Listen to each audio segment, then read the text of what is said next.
A very good afternoon to all of you. I'm Muskan Agarwal, your host for today's webinar.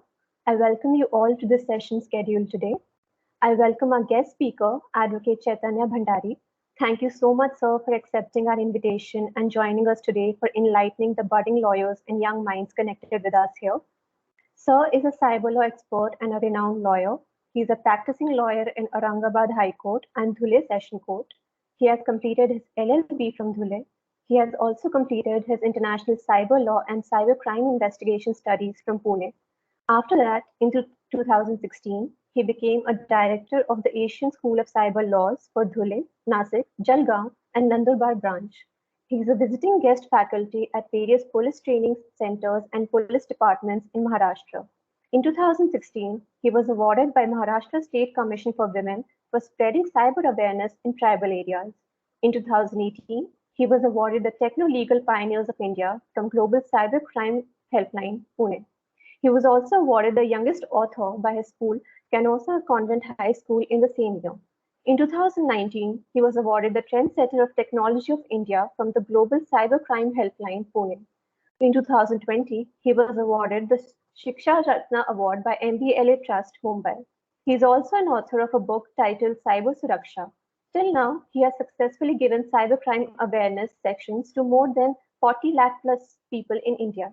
His articles have been published in various newspapers of Maharashtra, and he has been quoted by leading daily newspapers like Lokmant, Sakal, Pune Nagari, Deshdoot, Divya Marathi, Apla Maharashtra, to name a few. Once again, I welcome you, sir. I request all our participants to keep their video and mic off throughout the webinar. You can put up your questions and queries in the chat box, which will be answered at the end of this session by our guest speaker, or you may raise your hand in the question and answer session. We'll unmute you thereafter, and you may ask up your query directly from sir. Without wasting much time, let's start this webinar now. Over to you, sir. Am I audible right now? Yes, sir, you are. Okay. Uh, Before starting my session, I would first of all explain the differences between the cyber crime and cyber law. Basically अगर आप देखना चाहते हो cyber crime, बहुत से लोग confuse होते हैं कि साइबर क्राइम एक्चुअल में है क्या, और साइबर लॉज के अंदर भी कंफ्यूजन लोगों के दिमाग में, स्टूडेंट्स के साथ बहुत ज्यादा है. तो as the subjects you have been taught in your college days or school days, whatever the subjects may be, IPC, CRPC, or history, geography in your school, the same subject is cybercrime. It is a subject, and the punishment in the cybercrime have been given in the Information Technology Act. These are the cyber laws meant in that particular act. So these are the differences. Like both the things are different. As we see right now, uh, various bank frauds are happening day to day, and in this pandemic situation, uh, various new techniques of the online digital frauds, banking frauds, और UPI frauds, ये सबसे ज्यादा बढ़ रहा है. And जैसे कि everyone know कि bank never call their customer, वैसे ही बैंक अगर किसी को कॉल करती है and bank says कि I am a manager or the in charge person from the bank, and we believe that a common man believe, and he started giving his uh, details such as his CVV number, 16-digit number. These are the common frauds in my language. Because ये common क्यों है? Because ये आज से नहीं, बहुत सालों से ऐसे फ्रॉड्स होते जा रहे हैं, और आज भी आप कितना अवेयर कर लीजिए, कितना भी लोगों को अवेयरनेस कीजिए डिजिटल प्लेटफॉर्म्स के थ्रू, मैसेजेस के थ्रू, पुलिस डिपार्टमेंट हो या फिर every machineries have been like कि टू मेक पीपल अवेयर कि बैंक आपको कॉल नहीं करती, आपको सीवीवी नंबर, आपका 16 डिजिट नंबर ये देना नहीं होता है. फिर भी लोग इस फ्रॉड का शिकार होते हैं, फिर भी अपने डिटेल्स, अपने प्राइवेट डिटेल्स एक हैकर को देते हैं, और उसके बाद में वो आपको बहुत से अलग अलग तरीके से उनके बातों से आपको ये करते हैं एंड आपके अकाउंट में से पैसा खाली होता है. This is the first thing. Second, now days same आपको एक बैंक का लिंक शेयर किया जाएगा कि ये बैंक का नाम है, आईएफसी कोड ये बैंक का है. But in that, suppose we take SBI bank and same bank का ही नाम होगा, but now the hackers are also develop. वो लोग same IFC code, same bank का नाम, सेम बैंक के वेबसाइट एज इट इज वो लोग क्रिएट करते हैं. And after creating that particular link और द वेबसाइट, वो लिंक इस तरीके की होती है जैसे जो ओरिजिनल होता है ओरिजिनल. तो जो फेक एक डमी वेबसाइट जो हैकर्स ने क्रिएट किया गया सेम बैंक का, बस उसका फॉन्ट थोड़ा अलग होगा. तो आपको ये भी अवेयरनेस रखनी है, ये भी बातें ध्यान में रखनी है कि फर्स्ट चेक द लेटर्स. वो लेटर्स किस तरीके का उस पर्टिकुलर इंचार्ज ऑफिशियल वेबसाइट के ऊपर किस तरीके का दिखाया गया है, वो एक ओरिजिनल होगा. एंड डुप्लीकेट जो होता है उसके फॉन्ट साइज, फॉन्ट का डिजाइन वो थोड़ा अलग होता है. तो this are the technique to find out that particular ये फेक है या ओरिजिनल है. In many cases, I've been seen a huge case I'm handling. It's been like a bank, a nationalized bank. वहां पर एक कोऑपरेटिव बैंक ने account open किया है और ओपन करने के बाद में suddenly message come to me कि when I see corporate bank का जो डेटा होता है कि वो दिन भर से चेक करने के बाद में जब उन्होंने सुबह उनका सिस्टम ऑन किया, सब चेक किया, उनको मालूम पड़ा कि उनके अकाउंट में से 2 crore 64 lakh अमाउंट डिडक्ट हो गया. And they got panic. They directly went to the incharge nationalised bank and they said कि we have opened account in your bank and इतना ऐसा ऐसा ट्रांजेक्शन हो गया, ये पैसे हमने निकाले नहीं. And the bank didn't took any action. They said कि आप पुलिस स्टेशन जाके कंप्लेंट कर सकते हो, ये हमारे साथ नहीं हुआ, हमने नहीं किया. Then the cooperative bank went to the in-charge cyber cell. They lodged a complaint against the so-called bank.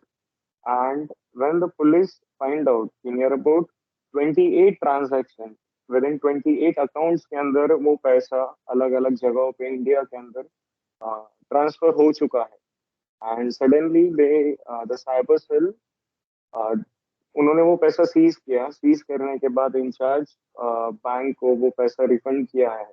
But in such cases, ऐसा अगर किसी के एक कॉमन मैन के साथ अगर फ्रॉड होता है कि बैंक अकाउंट में से पैसा चले गया है एंड गलती से आपका डिटेल किसी के साथ शेयर हो गया है, आपका सीवीवी नंबर या 16 digit number, and in cases की what you have to do in this case, firstly you have to block your card. Second thing, you have to in charge. You have to make a complaint to the in charge cyber cell or the in charge police station. After that, you have to give the copy of the FIR.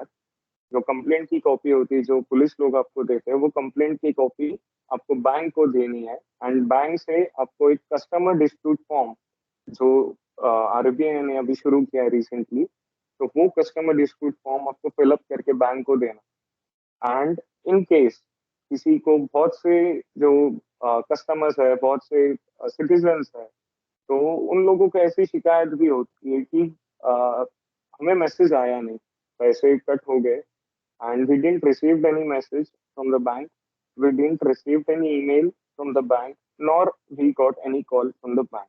जब एक lump sum amount, बहुत सी amount बहुत कम time के अंदर deduct हो रही है आपके अकाउंट में से, जिसे हम अनऑथराइज ट्रांजेक्शन बोला जाता है, तो वो अगर आपके अकाउंट में से दिखाई दे रहा है तो बैंक की रिस्पॉन्सिबिलिटी है वो आपको कॉल करके पूछे कि इतना पैसा बहुत तेजी से आपके अकाउंट में से डिडक्ट हो रहा है, वो भले कितना भी हो.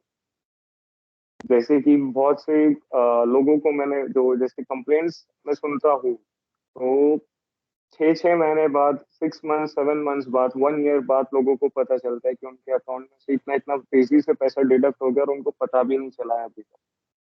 तो always verify your account, update करते जाइए. Check if you are using Android phone, you have to download the particular application of your bank which you're using आपको डेली उसके स्टेटमेंट देखने चाहिए कि वो डिडक्शन कौन सी चीज में कर रहे हैं, कौन सी चीज में नहीं। जो यूपीआई पिन या फिर जो भी आपका ऐप पिन होगा वो डेली चेंज करते जाइए। With in her 7 to 8 days or 10 days you have to change your ATM password, your net banking password, and even your phone application password too. So these are the basic things a common man should know. And digital wallets जैसे कि phone पे, Google पे, Paytm है, भीम है, तो this are the applications which are like, ये आपको QR code पे भी बहुत ज्यादा फ्रॉड नजर आता है। तो इन दिस केसेस जो ये फ्रॉड्स होते हैं, एक फेक आपको गूगल पे या फिर जो भी आप एक डिजिटल वॉलेट आप यूज करते हो, वो आपकी तरफ से एक मैसेज आता है that dear Chaitanya, you have been received a QR code and you can earn up to more than 1,000, 2,000 और फिर lakhs, इतना आपको एक वो डिजिटल वॉलेट आपको मैसेज करता है। तो first of all thing, the said digital wallet never messages you. वो आपको मैसेज करेगा तो वो पर्टिकुलर ऐप के अंदर ही आपको मैसेज आता है, जो कोड दिखाई देता है वो वहां पे स्क्रैच होगा। दूसरी जगह पे आपको एक personal message, personal WhatsApp message और पर्सनल टेक्स्ट मैसेज वो लोग आपको करते नहीं है। तो बहुत से लोगों को ये डाउट होता है कि नहीं, मुझे मैसेज आया है और मुझे कुछ ना कुछ लकी ड्रॉ या फिर कुछ ना कुछ अमाउंट मुझे मिल जाएगा। So this are the things आपको याद रखनी है कि इस तरीके के फ्रॉड्स बहुत ज्यादा बढ़ते हैं, और इस पैंडेमिक सिचुएशन के अंदर लोग इसी बातों का फ्रॉड फायदा उठाते हैं। जो हैकर्स होते हैं, ने आपको बताया जाता है कि बैंक से जैसे आपको फोन आता है कि आपका कार्ड ब्लॉक किया जाएगा, आपका बैलेंस इनसफिशिएंट है but still you are having a sufficient balance, and वो लोग आपको इस तरीके से उनके बातों में घुमाया जाता है कि नहीं, आपके अकाउंट में तो इधर से 500 रुपीज दिखाई दे, एंड आप उनको जब बात करते हो तो आप बताते हो नहीं, near about more then 60-70 thousand मेरे अकाउंट में बैलेंस है, मोर देन 1 लाख रुपीज मेरे अकाउंट में बैलेंस है। तो आप खुद ही उनको आपके अकाउंट का बैलेंस बताते हो। And after that, the people are like they ask your personal details, such as your PAN number, your Aadhaar number, to verify कि ये अकाउंट सही आपका है या नहीं।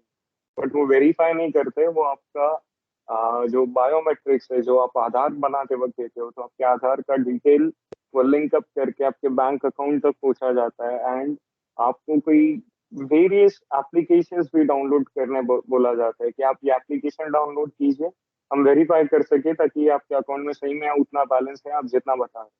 तो इस चक्कर में ना गिरे। ऐसे फोन कॉल्स, ऐसे एप्लीकेशंस बैंक आपको कभी डाउनलोड करने के लिए नहीं बोलती। ये सिर्फ एक माइंड सेट होता है, एक आपकी साइकोलॉजी के साथ खेला जाता है, and the hackers are so much trained कि उनको पता है कि how to talk to you, how to handle your mind, how to handle you and everything. So be aware regarding such frauds, because nowadays I'm also getting a complaints। जैसे कि आपको सभी पता है, राम मंदिर के लिए बहुत से अलग अलग कंट्रीज में से डोनेशन आया जाता है, एंड जो ऑफिशियल वेबसाइट है राम मंदिर की, वैसे ही एक फेक वेबसाइट या फिर बहुत से फेक अकाउंट्स भी बनाए गए हैं कि आपको डोनेशन देने के लिए ये लिंक के ऊपर क्लिक करना पड़ेगा। सो जो भी भक्त है या फिर जो भी एक सोसाइटी के लिए कुछ करना चाहते हैं, डोनेशन देना चाहते हैं, तो प्लीज आप ऑफिशियल वेबसाइट के ऊपर जाके पेमेंट करें, वेरीफाई कीजिए कि सीरियसली ये ऐसा जो भी उन्होंने यूपीआई आईडी या फिर पेमेंट मोड दिया है, तो ये सही में ट्रूथ है या फेक है, ये आपको डिसाइड करना है। और ये सारी चीजें आपको एक ऑफिशियल वेबसाइट के ऊपर मिलती है। और ऑफिशियल वेबसाइट को कैसे जाना जाता है? पहली बात, ऑफिशियल वेबसाइट के आगे जो वेबसाइट का लिंक होगा www.rammandir.com या फिर ayodhya.com, जो भी होगा, उसके स्टार्टिंग में https/ इस तरीके का होना चाहिए content, that that the said website is been original. तो ऐसे जो फ्रॉड्स जो आज के इसमें बहुत ज्यादा दिखाई दे रहे हैं, तो आपको सबसे ज्यादा अवेयर रहना है। और अगर आपको एसएमएस अलर्ट, फोन अलर्ट या फिर बैंक आपको फोन नहीं करती है एंड आपके अकाउंट में से पैसे डिडक्ट हो रहे हैं, and you are like you are claiming कि बैंक की गलती है, तो इनटू लाइक रिसेंट जो कंज्यूमर फोरम का जो अपडेशन है, अपडेट हुआ है कि उसके अंदर e-commerce, even the bank, even the digital wallets के साथ जिसके भी फ्रॉड्स होते हैं and they are not repaying them, तो वो कंज्यूमर फोरम के थ्रू भी जा सकते हैं और कंज्यूमर कोर्ट के थ्रू उनको जितना उनका पैसा गया है वो वापस से भी मिलता है। In a case recently, today itself, a client came to me and he was using something, uh, not Android phone, but a simple phone he was using. And he was like, sir, within 2 to 3 years back, I purchased a credit card from a bank, and my friend forced me to take the credit card. And after that, मैंने उसके through सिर्फ एक phone purchase किया था and वो भी phone का costing था near about 7,000 rupees. And after purchasing that mobile phone मैंने कभी लाइफ में कोई चीज परचेज ही की नहीं थी वो क्रेडिट कार्ड के ऊपर। And suddenly a year back मुझे कुछ एक साल से और बैंक से बार बार फोन आ रहा है कि आप आपका यानी पैसे फिलअप कीजिए, पैसे जो भी आपके ईएमआई है या फिर जो क्रेडिट कार्ड के ऊपर जितना लोन बताया जा रहा है तो आप उतना पे कर दीजिए। And he was some of like 60-65, एक सीनियर सिटीजन था एंड उनको ये चीजें समझ में नहीं आई। एंड जब उन्होंने बैंक से स्टेटमेंट लिया, सब कुछ किया, तब उनको पता चला कि उनके क्रेडिट कार्ड से नियर अबाउट 5 लाख रुपीज का किसी ने परचेसिंग किया, like various items, electronic items और something, mobile phone, TV, fridge and everything was been purchase. And he was like कि सर मैंने ये कभी परचेस ही किया नहीं। तो while taking information from my client, I recognized that something wrong is going to happen in this case. And I, from the start to the beginning, uh, as he said me कि ऐसा ऐसा हुआ है, तो I was like कि आपके जो friend है जिन्होंने आपको फोर्स किया कि आप निकाल लीजिए, अच्छा रहता है और आपके जो नीड्स है वो भी फुलफिल होते हैं और आपको पैसे भी डायरेक्टली बैंक को देने होते हैं। तो उसको आपने ये सारी डिटेल्स बताई थी, उसको पासवर्ड या फिर जो भी आपके credit card number, CVV number उसको पता है। तो वाज लाइक यस, उसको पता है, उसी ने मेरा सब कुछ करके दिया है, मेरे को निकाल के भी दिया और उसने क्रेडिट कार्ड के नंबर के फोटो और सारे पासवर्ड्स उसने सेव किए थे। So the basic allegations were to his friend. I came to know कि उसके फ्रेंड ने ही ये सब किया होगा।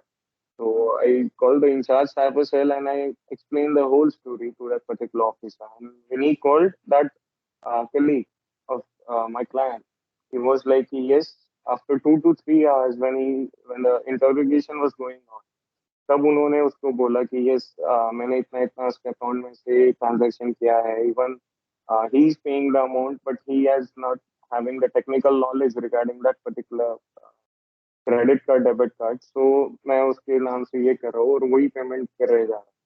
So in this case, what you have to do, if your parents or any other person who don't have the knowledge regarding the electronic media or the banking application, credit card, ATM cards, so please always say them कि don't, if you don't have any knowledge regarding that, don't use it, don't apply for it, don't share your basic things, don't share your personal uh, wallet details or personal credit card number details to anyone।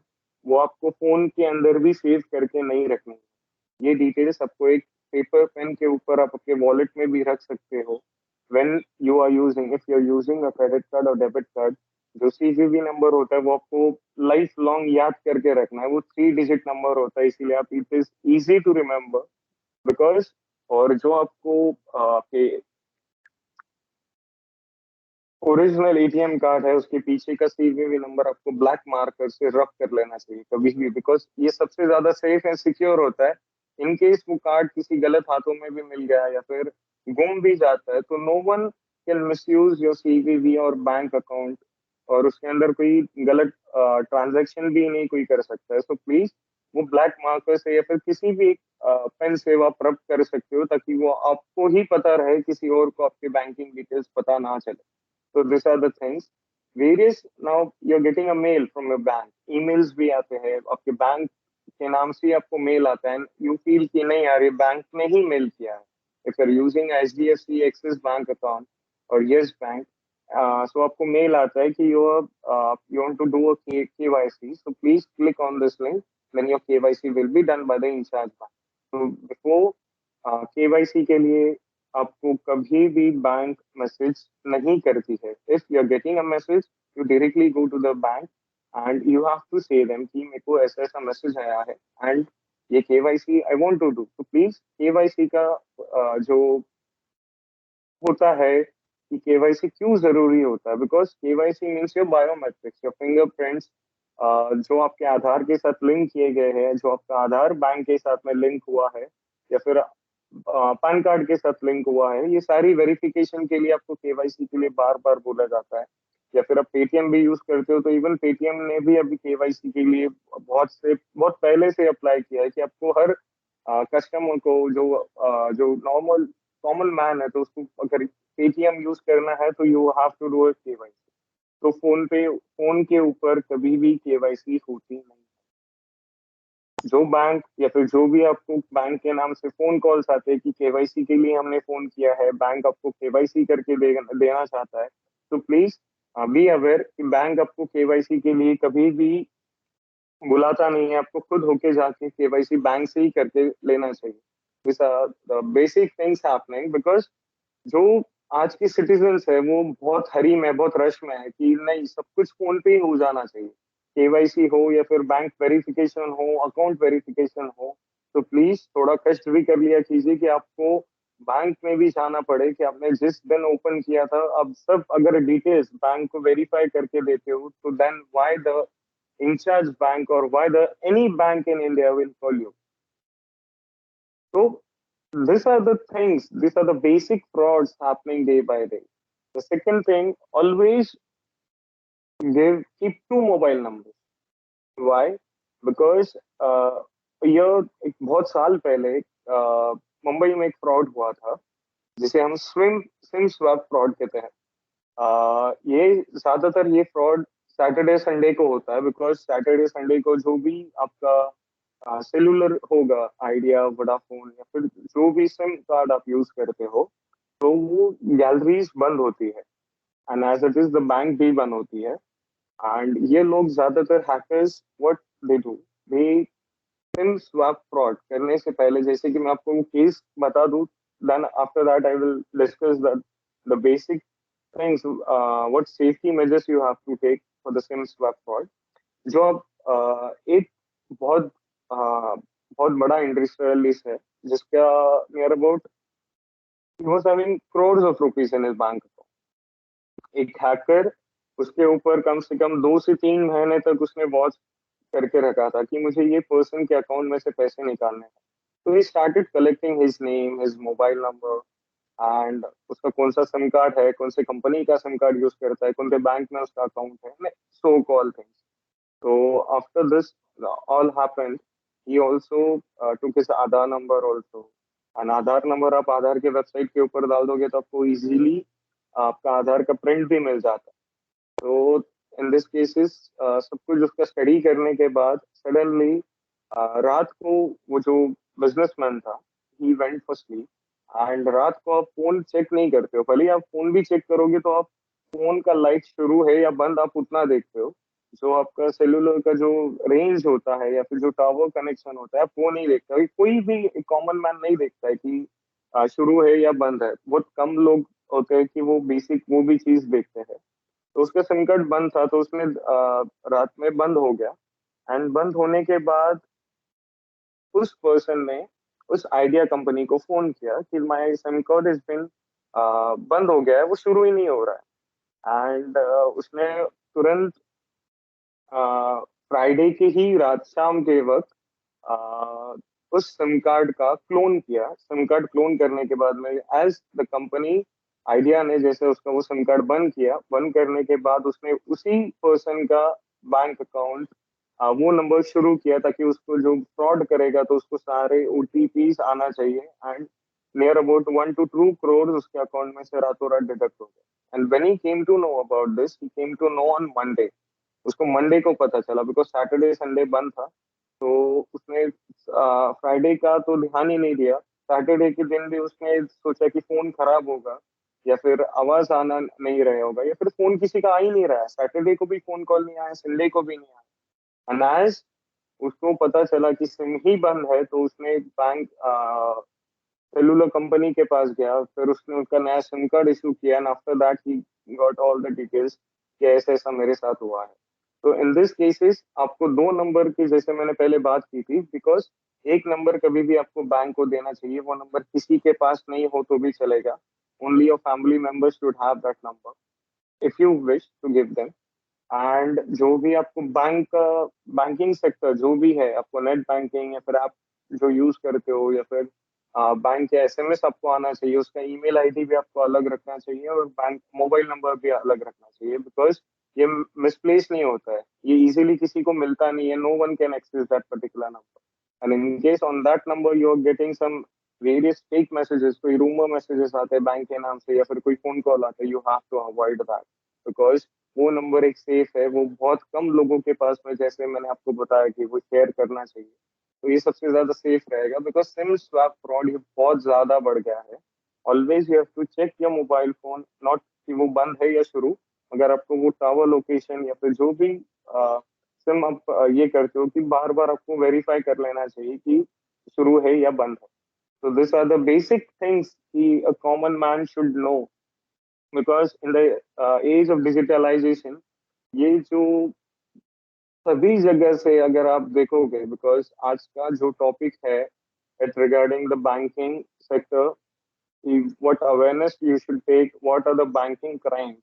तो Facebook हो, WhatsApp हो, Instagram हो, या फिर जो भी digital application हो, social media platform हो, सभी के थ्रू एक बैंकिंग जैसे ही क्राइम्स होते हैं।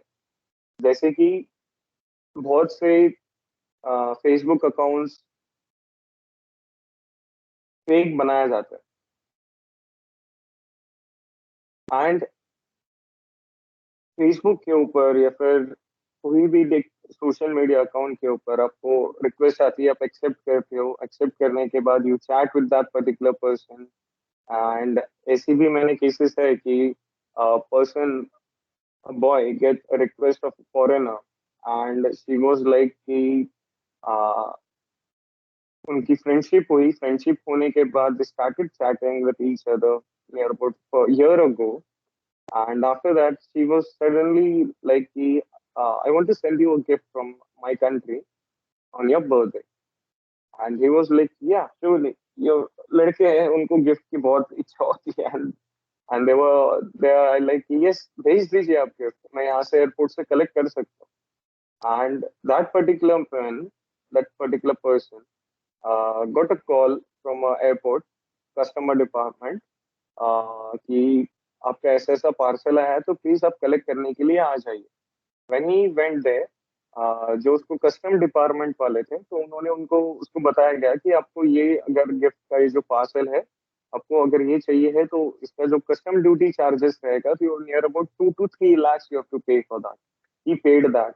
आफ्टर कस्टमर जो उन्होंने पे करने के बाद में एक सेकंड टेबल के ऊपर आया, again they were like in about 1,50,000 something आपको पे करना पड़ेगा। तो ऐसे करते करते उसने वो बंदे ने वो पार्सल तो ले लिया। पार्सल ओपन करने के बाद there were white stones in that, nothing else. तो this are the fraud, this are the things. वो भले ही हैवी होता है, उसके चार्जेस आपको ज्यादा पे करने पड़ते हैं, मगर this are the techniques the hackers are using to manipulate your mind, to manipulate your everything, जिससे आपको उनको एक मनी प्रॉफिट या फिर जो किसी भी टाइप का एक प्रॉफिट एक्सेस हो सके, और उनको जो पेमेंट करना पड़ता है वो डायरेक्टली टू दैट पर्सन, कि उन्होंने वो वहाँ पे उस कंट्री में पेमेंट कर दिया, तो आपको उनको पेमेंट करना पड़े। तो ये इंडियंस को ये बेसिक चीजें नहीं पता होती कि ऐसे भी फ्रॉड्स जो बहुत ज्यादा तेजी से बढ़े जा रहे हैं आज के इसके अंदर, जो बैंकिंग के नाम से, एक एप्लीकेशन के नाम से, या फिर आपके साथ अगर अमेजोन फ्लिपकार्ट के ऊपर भी कोई फ्रॉड होता है, अगर आपको लगा ही देगा कि आपने एक प्रोडक्ट उस उनसे परचेज किया था, एंड परचेज करने के बाद में you finding customer care number of particular Amazon और Flipkart, and when you search on Google on a customer care number of Amazon, आपको बहुत से एक फ्रॉड नंबर्स मिले जाते हैं। और वो नंबर्स क्या करते हैं कि आपको फोन के ऊपर ठीक से, like as the officers of the shopping websites talk to you, they talk in the same manner. And after talking to you, they started कुछ पल बाद वो शुरू कर देते हैं कि आपका प्रोडक्ट आईडी नंबर बताइए। उनको हालांकि उसकी जरूरत नहीं होती है, मगर फिर भी वो पूछते हैं कि ताकि आप उनको समझ पाओ कि हाँ वो एक प्रोफेशनल कंपनी से बात कर रहे हैं। And after taking your product number, ID number, what was the amount, and they start saying you कि आप मैम एक काम कीजिए, आप एक एप्लीकेशन हम बता रहे हैं, आप उसको डाउनलोड कीजिए, आपको तुरंत रिफंड आ जाएगा। जैसे आप वो ऐप डाउनलोड करते हो, he will be like he will be asking you the personal details कुछ पूछी जाती है, and he will say you कि मैम प्लीज आप ये अकाउंट में 1 रुपया डाल दीजिए। आप जैसे ही 1 रुपया डालते हैं उनके अकाउंट में, he will be like कि नहीं मैम हमको 1 रुपया नहीं आया। तब तक वो जो अपने अकाउंट में अपने पैसे दिए उस अकाउंट की डिटेल निकालने में वो व्यस्त हो जाते हैं। एंड सडनली आप दूसरे अकाउंट में एक दूसरे अकाउंट से 1 रुपया डालते हो, यानी आपके पास दो बैंक अकाउंट है, उनको वो समझ में आ गए, यानी दोनों बैंक अकाउंट की डिटेल उनके पास चले गई। As you keep the phone, वो दोनों bank account will be empty. वो भले ही कितने ही पैसे हो उसके अंदर, वो बैंक अकाउंट एम्प्टी अपने आप हो जाता है। अपने आप मीन्स जैसे कि वो जो थर्ड पार्टी एप्लीकेशन जो आपको डाउनलोड करने बोलते हैं, वो आपका काम ऐसा होता है कि आपके फोन की डिटेल्स, आपके पर्सनल डिटेल्स और आपकी कॉन्टैक्ट डिटेल्स आप नोट्स के अंदर, जो एक नोट्स करके ऐप होता है कोई भी फोन के अंदर या मेमो होगा, तो उसके अंदर आप डिटेल्स लिख के रखते हो, आपके बैंक आईडी नंबर या CVV number, bank account number, IFSC code and everything. तो ये सारी डिटेल्स चुराने का वो एप्लीकेशन काम करता है। या फिर बहुत से लोगों को आदत भी होती है कि वो बैंक अकाउंट नंबर, पासवर्ड अपने कॉन्टैक्ट्स में सेव करके रखते हो। सो प्लीज आपके बैंक अकाउंट में ऐसी बेसिक चीजें सेव करके मत रखिए। As I said you before कि आप उसको एक प्रॉपर एक डायरी मेंटेन कीजिए, ताकि वो आप कैरी कर सको और उसका ख्याल भी रख सको। बिकॉज अगर आपको जीना है इस ऑनलाइन दुनिया के अंदर, तो आपको ये सारी चीजें को सेफ्टी करके प्रिकॉशंस लेके ही आगे चलना पड़ेगा। और बी अवेयर कि आप ऐसे कोई भी फिशिंग लिंक्स के ऊपर क्लिक मत कीजिए, वो भले आपको कोई भी प्लेटफॉर्म के ऊपर आती है, टेक्स्ट मैसेज हो या फिर कोई भी सोशल मीडिया प्लेटफॉर्म के ऊपर आपको कोई लिंक्स आता है कि प्लीज आप ये बैंक की कोई भी फैसिलिटी अप्लाई करने के लिए या फिर फैसिलिटीज को ऑन करने के लिए आप ये लिंक के ऊपर क्लिक कीजिए, या फिर पर्सनल लोन हो, होम लोन हो या फिर कार लोन, बाइक लोन, जो भी हो, आपको बैंक देने के लिए रेडी है। बिकॉज 0 EMI और 0% EMI के ऊपर आपको लोन मिलेगा। And people get excited, people never verify such things कि सही में ये मैसेज बैंक ने मुझे भेजा है। You getting a lucky draw, you आपको जैसे करोड़पति में कौन बनेगा, करोड़पति में जैसे किसी को अपॉर्चुनिटीज मिलना या फिर बैंक की तरफ से लकी ड्रॉ मिलना। इस पैंडमिक सिचुएशन में भी आपने आपका बैंक अकाउंट मेंटेन करके रखा, इसीलिए आपको आपका अकाउंट नंबर सिलेक्ट हुआ है, and bank wish to give you some reward, reward points या फिर कुछ भी ऐसे फेक मैसेजेस। तो please verify, not one time, not two time, not three time, verify it 100 times. Then you have to be like कि वो एक सही में फेक है, एक रूमर है, या फिर एक सही में ऐसा बैंक आपको आपको देना चाहती है कोई लड़की। तो पहली बात, 101% bank never gives any such kind of messages or offers to any customers. If you are using your credit card, तो प्लीज भी वेरीफाई कि आपका क्रेडिट कार्ड भी सही मेंटेन रहे। आपको कोई कोई बैंक क्रेडिट कार्ड देने के कुछ दिन बाद आपको पासवर्ड आता है, मीनवाइल तब तक क्रेडिट कार्ड में से आधा शॉपिंग हो चुका होता है। तो please be aware when you purchase और when you get a credit card from the incharge bank. Always keep updation, हर चीज का एक अपडेट रखना बहुत जरूरी है। जैसे कि आप स्कूल में, कॉलेजेस में जो आपको होमवर्क प्रोवाइड किया जाता था, आप उसको अपडेट करते कि नहीं कल मुझे बताना है, कल टीचर पूछने वाली है। तो उसी तरीके से आप आपका बैंक का पासबुक हो या फिर बैंक का मिनी स्टेटमेंट आप ऑलवेज अपडेट करते रखिए कि नहीं आज इतना पैसा है बैंक में। डेली पासवर्ड चेंज करना, और कभी भी बहुत हरी के अंदर many people do online transaction from a public network. जैसे कि आप bus stand, airport, railway station के ऊपर जो एक पब्लिक वाईफाई होता है, तो प्लीज अवॉइड कि पब्लिक वाईफाई के थ्रू आप नेट बैंकिंग या फिर कोई भी डिजिटल वॉलेट के थ्रू ट्रांजेक्शन मत कीजिए। बिकॉज पब्लिक वाईफाई वो ही एक शब्द है जो सब कुछ बता देता है, बिकॉज ये पब्लिक के लिए बनाया गया है। मीन्स एक वाईफाई को near about more than 1000 people are handling that net internet. उस सेलुलर को या फिर उस वाईफाई को बहुत से लोग यूज कर रहे हैं, तो प्लीज बी अवेयर कि आप उससे ऑनलाइन पेमेंट का ट्रांजेक्शन मत कीजिए, बिकॉज ये ट्रांजेक्शन ये सेफ नहीं होता है। इससे बहुत ज्यादा चांसेस होते हैं कि आपका बैंक अकाउंट खाली हो जाए। And there are the various cases, like basic case, when I was doing my masters, I came to know in Pune, a couple went to a restaurant, and they were like uh, the owner said, or the receptionist or the said hotel was like, sir, your bill has been 10,000 for per night, and उन्होंने directly बोला कि sir या आप credit card लीजिए और swipe कर लीजिए या फिर डेबिट कार्ड ले लीजिए। तो जो कस्टमर था उन्होंने उनका क्रेडिट कार्ड या डेबिट कार्ड जो भी है वो इंचार्ज पर्सन को दिया, एंड स्वाइप करके उन्होंने 10,000 निकाल के उनको क्रेडिट कार्ड वापस ला के दिया। इन दिस केसेस क्या होता है, when you give your card, your whole and soul, your property, your digital currency to a person, to a unknown person, ये लोग आपका 16 डिजिट नंबर, सीवीवी नंबर एक डायरी में लिख के रखते हैं, मेंटेन करके रखते हैं। मेंटेन करने के बाद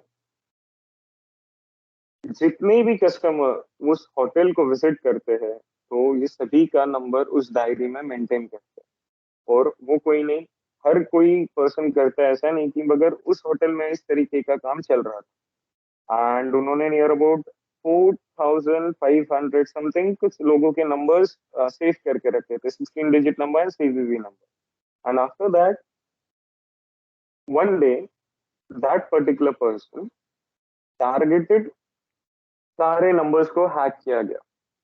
एंड अगर वो चाहता तो सबके अकाउंट में से जितना भी पैसा था इंस्टेंट निकाल सकता था, मगर उसने क्या किया, ये सारे नंबर्स हैक करने के बाद में 1 रुपी जब भी वो कस्टमर उसका credit card debit card use करेगा, तो 1 रुपए उस वेटर के अकाउंट में आ जाएगा। ओनली 1 रुपी, नथिंग मच मोर। तो जितने भी 4,000 5,000 नंबर्स थे, तो वो लोग जितनी भी बार पैसे निकालते दिन में, अगर किसी ने 4 बार 5 बार 10 बार एटीएम यूज किया, तो 10 रुपीज उसके अकाउंट में आ जाएंगे। सो ऐसा काम कम से कम 6 मंथ्स 7 मंथ्स हो गए, ये चलता गया, उसके अकाउंट में एक एक रुपया आता गया। एंड बहुत से लोग थे जो कस्टमर्स, उन्होंने 1 रुपए के पास में ध्यान नहीं दिया। मीन्स ये लोगों का ऐसा होता है, like even I am using a bank account, और मेरे अकाउंट में से अगर 1 रुपए डिडक्ट होता है, तो I will never focus it on कि छोड़ जाने दो, बैंक ने डिडक्ट किया होगा। We only save this and we move on, but we never verify कि where the 1 rupee went. So suddenly that waiter उसी के होटल में बीएमडब्ल्यू के अंदर जाता है। उसी होटल के अंदर वो साइकिल पे जाता था 7 महीने पहले, एंड 7 महीने बाद वो एक बीएमडब्ल्यू के अंदर जाता है। So the owner came to know कि something wrong is happen. He contacted the incharge cyber cell और द पुलिस स्टेशन, एंड उसका इन्वेस्टिगेशन हुआ। इन्वेस्टिगेशन के बाद में he stated this whole fact कि I have targeted all the 4 to 5 thousand accounts, एंड उनके अकाउंट में से जितने भी पैसे आते थे, आई वाज वो मेरे अकाउंट में आते थे। तो this are the new trends कि अगर आप किसी को आपका बेसिक इंफॉर्मेशन, बेसिक नंबर्स देते हो, पेट्रोल पंप के ऊपर हो या फिर कहाँ भी आप आपका शॉपिंग मॉल्स के अंदर अगर आप कार्ड देते हो, तो प्लीज वेरीफाई, अगर आप वहाँ पे रुक के, वहाँ पे आपका परचेसिंग होने के बाद तुरंत आपका कार्ड आपके पास में हैंड ओवर होना चाहिए। डोंट be like कि don't be so much lazy to कि take this card, make the payment, this is my password and all. Don't give your personal details to anyone. So these are the basic things. These are the uh, huge fraud regarding this pandemic has been happening. जो राम मंदिर हो, banking frauds हो, lucky drawers हो, email alert हो, SMS alert हो, so these are the basic things happening day by day. So be aware regarding such frauds. And last thing I want to say, if a person is a victim of a cyber crime or a bank fraud, and in जैसे कि किसी को email आया नहीं या फिर SMS आया नहीं, said you before, you can file a consumer court and in case आपको वहां से भी अगर रिलीफ नहीं मिलती है, तो आप मुंबई के अंदर under section 43 of 43 of IT act you can file a complaint to the educating officer कि वो आपको 6 मंथ्स का उस ऑफिसर को टाइम दिया जाता है to see your complain, to see your case, to study your case. And if he feels कि as you have stated in your complaint the same thing is been happen, आपको पता ही नहीं आपके bank account में से unauthorized transaction हो चुका है and you were unaware about all the unauthorized transaction, वो सारी चीजें वेरीफाई करके आपको रिपे भी होता है, वापस से पैसे भी मिले जाते हैं. एंड सेकंड थिंग, अगर आपके साथ अभी कुछ पल पहले फ्रॉड हुआ है या फिर कुछ दिन पहले भी कोई किसी के साथ फ्रॉड हुआ होगा, तो हर किसी ने strictly you have to inform the in charge bank and the in charge cyber cell. Why? Because जैसे कि अगर आप कंप्लेंट देते हो उसी वक्त से वो पुलिस मशीनरीज उस अकाउंट को ब्लॉक करना शुरू करती है, उस अकाउंट को ब्लॉक किया जाता है, फ्रीज किया जाता है, ताकि उसके अकाउंट में का पैसा आपका फ्रीज करके आप तक वापस से पहुंचाया जाए. So these are the trends in the digital era. So be aware, be safe. Thank you very much, the entire team, for inviting me to the wonderful session. Thanks a lot.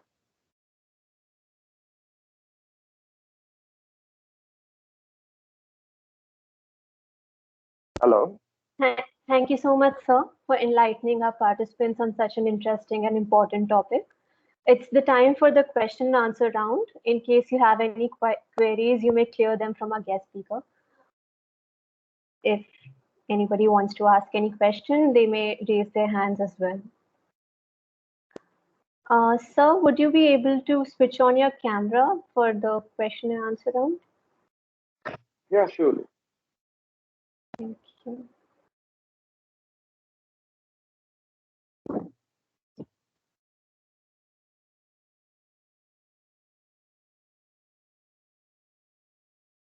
Thank you, sir.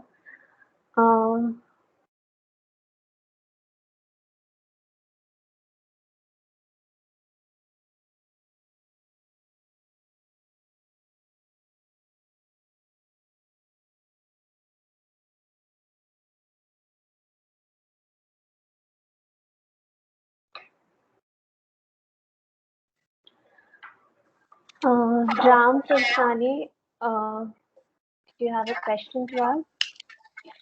Yes. The main speaker just spoke about filing a complaint against Section 44 to the adjudicating officer. Now, my question is, who's this adjudicating officer? Where does one contact him? Where does one approach him? Is there any contact details? He's in a Mantralaya, sir. Oh, he's in Mantralaya. Yes, sir. Okay, and where does one get this address from? On the site, Mantralaya? Yes, sir. In the Mantralaya itself, you can get that contact details of that particular officer.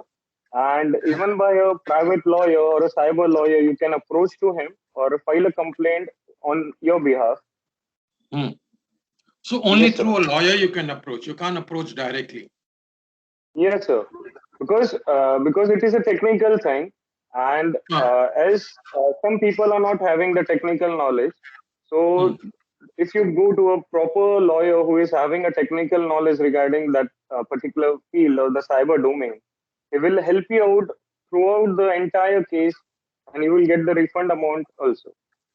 Okay, brilliant. I'm just wondering if you'd like to, because there are a number of follow-up questions, but maybe not of interest to everybody. Would you like to share some details of yourself so one can contact you separately and talk to you?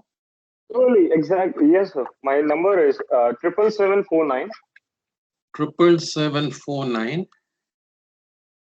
77779. Thank you. Yeah. I'm done with my questions. Thank you so much. Thank you, sir. The next question is from Vishesh. What is the very basic step after knowing that you have been cheated or a fraud is done? It should be complained with the local police station or with cyber crime officer. Wherever you stay, there should be a cyber cell. And if you're not having a cyber cell over there, you can complain to the in-charge police station. And after filing a complaint to the in-charge police station, you can give the same copy to the in-charge bank, and you have to file a customer dispute form, and you have to also take your POS system details, means payment of sale, कि आपके account में से ये पैसा कहाँ पर गया है, उसका डीप के अंदर जो इसे बैंक होल्डर को, जो अकाउंट होल्डर है, उनको दिया जाता है. तो आप ये डिटेल्स भी उनसे ले सकते हो. And don't ever forget to file a customer dispute form. Thank you, sir. Are there any other questions?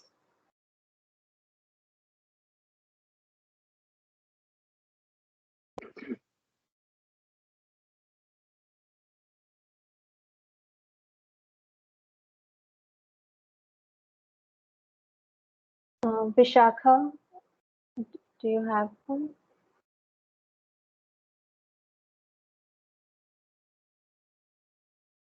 Hello, good evening, sir. Good evening. Sir, there was an incident once. I was withdrawing the money from the ATM, but I could not withdraw the amount, but it was deducted from my bank account. And many complaints I did in like bank manager को मैंने complain किया, काफी कुछ किया, but I could not recover my money. So actual में ये 4 years की पहले की बात है, but only I wanted to know actual में हुआ क्या होगा. एक्चुअली आई ये ट्राइड आपका जो but I could not recover my. May I speak, Rishika?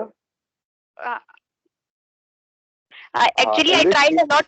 Yes, sir. हाँ, आपके साथ जो हुआ था ना, वो एटीएम क्लोन होता है. लाइक Okay, आप sir. ऐसे एटीएम्स के ऊपर जो विजिट करते हो, तो ये एटीएम जो आपका जो कार्ड जहाँ पे आप स्वाइप करते हो आपका एटीएम कार्ड, तो वो पार्ट एक डमी लगाया जाता है, ताकि आपको सिर्फ वहां पे दिखाई देगा कि आपका कार्ड अपने इंसर्ट किया, आपको पिन के लिए पूछा गया, पैसे निकलने का अगर आपको आवाज भी आता है, जो मशीन वर्क होता है, और मगर फिर भी आपका अमाउंट नहीं निकलता है, तो इन दिस केसेस आपको बैंक को भी कंप्लेंट देना चाहिए था, और एक इंचार्ज साइबर सेल को भी अगर आप कंप्लेंट दे पाते, तो आपका जो एटीएम क्लोन हुआ है, तो वो उसको फाइंड आउट करके आपका पेमेंट वापस भी कर सकते थे. Because I am having various cases कि मेरे क्लाइंट का एटीएम क्लोन हो गया उस एटीएम मशीन के ऊपर से, तो you would have refunded that money back. Okay, oh, sorry, sir. I was not aware of all these procedures, so could not recover my money. In future you should be aware now. Thank you so much, sir. Okay. Thank you, sir. I think we're done with the questions. Thank you so much, sir. It was really an informative and knowledgeable session with you today. I thank our participants as well for being a patient listener. We appreciate your time and patience, and will make sure that we'll keep serving you all with such webinars in future as well. Thank you.